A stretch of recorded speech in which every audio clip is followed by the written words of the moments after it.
चल हो जा शुरू। केसरिया से मन जोगी हुआ रे, दिल झूमे देखो पतवारा हुआ रे, दिल झूमे देखो पतवारा हुआ रे। हर पल मनाओ केसरी त्योहार। विमल, बोलो जुबान केसरी। देखिए, जो राम भक्त है वह राष्ट्र भक्त भी है। जो जितना बड़ा राष्ट्र भक्त है उतना बड़ा राम भक्त है। प्रधानमंत्री मोदी जी प्रखर राष्ट्र भक्त हैं और इसलिए वे प्रखर राम भक्त भी हैं। 500 वर्षों का इंतजार समाप्त करके अयोध्या धाम में रामलला फिर से विराजमान हो गए। अयोध्या की कायाकल्प हो गई। ऐसा मोदी जी के नेतृत्व में, उनके मार्गदर्शन में ही संभव हो पाया। स्वाभाविक रूप से आज जो नई अयोध्या है, ये नई अयोध्या एक नई गाथा को हम सबके सामने भी प्रस्तुत करती है। और कल प्रधानमंत्री मोदी जी की अयोध्या में उपस्थिति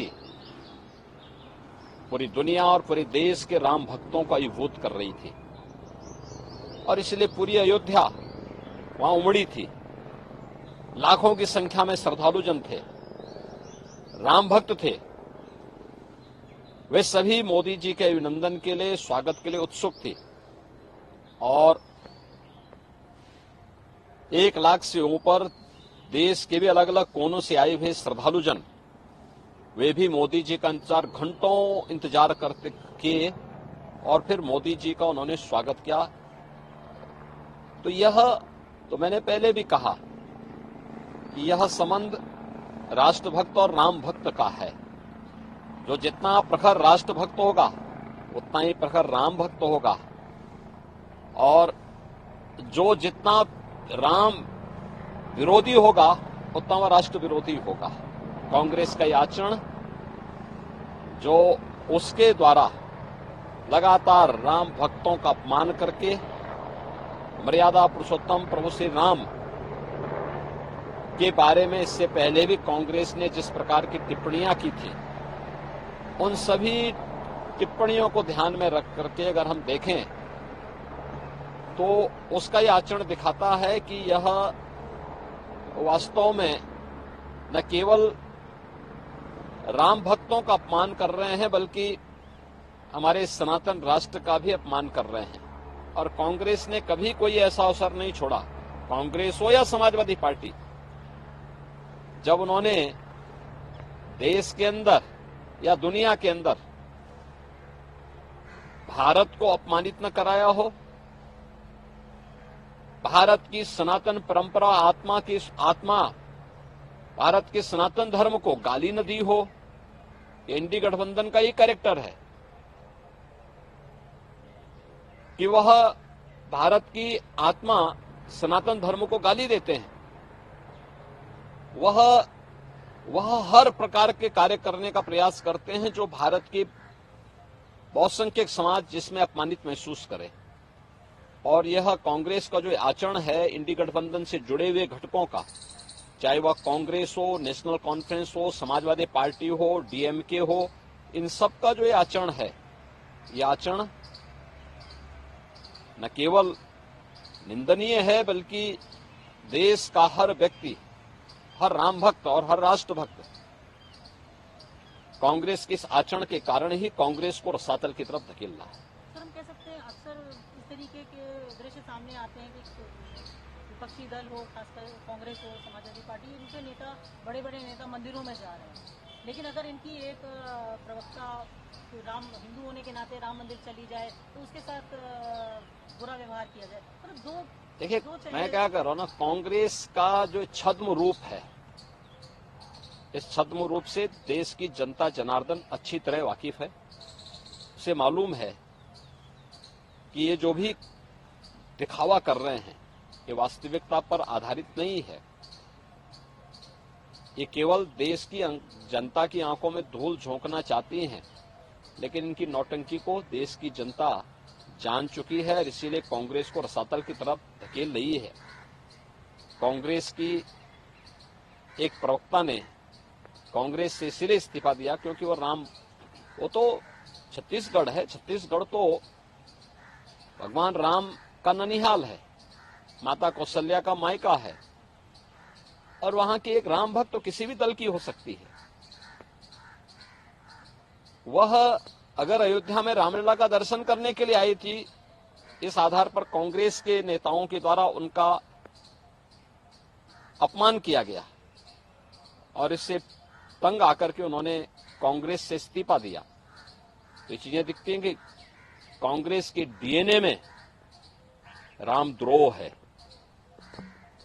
एसपी के डीएनए में रामद्रोह है, इंडी गठबंधन से जुड़े हुए लोगों के डीएनए में रामद्रोह है, और जो रामद्रोही है भारत का कोई भी जागरूक नागरिक उसके समर्थन में अपना वोट तो नहीं पोल करेगा। हम कह सकते हैं यूपीए की जो सरकार थी तो जो राम के अस्तित्व पे इन लोगों ने सवाल खड़े किए थे, आज तक उसी चीज को परिरक्षित करते हैं इनके टाइम टू टाइम। देखो वह अपने आचरण से मजबूर हैं, और हम तो राम भक्तों से और भारत के समस्त नागरिकों से यही अपील करेंगे कि जाके प्रिय न राम वैदेही तजिए ताहि कोटि बैरी सम यद्यपि परम स्नेही। कितना भी आपका वह स्नेही क्यों न हो, अगर वह राम विरोधी आचरण कर रहा है तो मान के चलिए वो राष्ट्र विरोधी आचरण भी कर रहा है, और इसलिए उसको कितना भी प्रिय क्यों न हो उसको कोटि बैरी की तरह उसको त्याग दीजिए। यही देश के हित में भी है और राम भक्तों के हित में। देखिए, जो राम भक्त है वह राष्ट्र भक्त भी है। जो जितना बड़ा राष्ट्र भक्त है उतना बड़ा राम भक्त है। प्रधानमंत्री मोदी जी प्रखर राष्ट्र भक्त हैं और इसलिए वे प्रखर राम भक्त भी हैं। 500 वर्षों का इंतजार समाप्त करके अयोध्या धाम में रामलला फिर से विराजमान हो गए।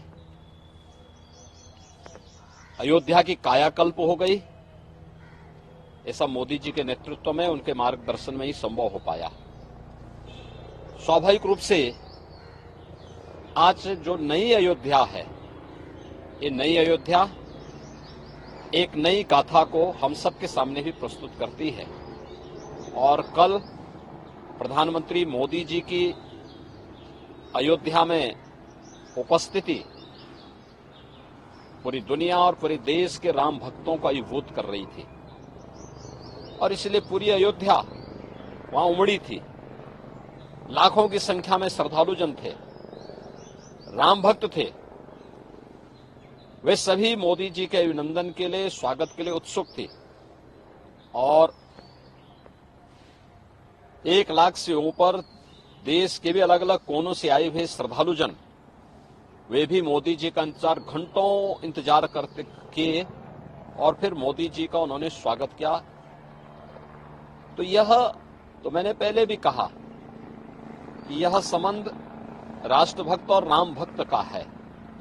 जो जितना प्रखर राष्ट्रभक्त होगा उतना ही प्रखर राम भक्त होगा, और जो जितना राम विरोधी होगा उतना वह राष्ट्र विरोधी होगा। कांग्रेस का यह आचरण जो उसके द्वारा लगातार राम भक्तों का अपमान करके मर्यादा पुरुषोत्तम प्रभु श्री राम के बारे में इससे पहले भी कांग्रेस ने जिस प्रकार की टिप्पणियां की थी, उन सभी टिप्पणियों को ध्यान में रख करके अगर हम देखें तो उसका यह आचरण दिखाता है कि यह वास्तव में न केवल राम भक्तों का अपमान कर रहे हैं, बल्कि हमारे सनातन राष्ट्र का भी अपमान कर रहे हैं। और कांग्रेस ने कभी कोई ऐसा अवसर नहीं छोड़ा, कांग्रेस हो या समाजवादी पार्टी, जब उन्होंने देश के अंदर या दुनिया के अंदर भारत को अपमानित न कराया हो, भारत की सनातन परंपरा आत्मा भारत के सनातन धर्म को गाली न दी हो। एनडीए गठबंधन का ये कैरेक्टर है कि वह भारत की आत्मा सनातन धर्म को गाली देते हैं। वह हर प्रकार के कार्य करने का प्रयास करते हैं जो भारत के बहुसंख्यक समाज जिसमें अपमानित महसूस करे। और यह कांग्रेस का जो आचरण है इंडी गठबंधन से जुड़े हुए घटकों का, चाहे वह कांग्रेस हो, नेशनल कॉन्फ्रेंस हो, समाजवादी पार्टी हो, डीएमके हो, इन सब का जो आचरण है, यह आचरण न केवल निंदनीय है बल्कि देश का हर व्यक्ति, हर राम भक्त और हर राष्ट्र भक्त कांग्रेस के इस आचरण के कारण ही कांग्रेस को रसातल की तरफ धकेल रहा है।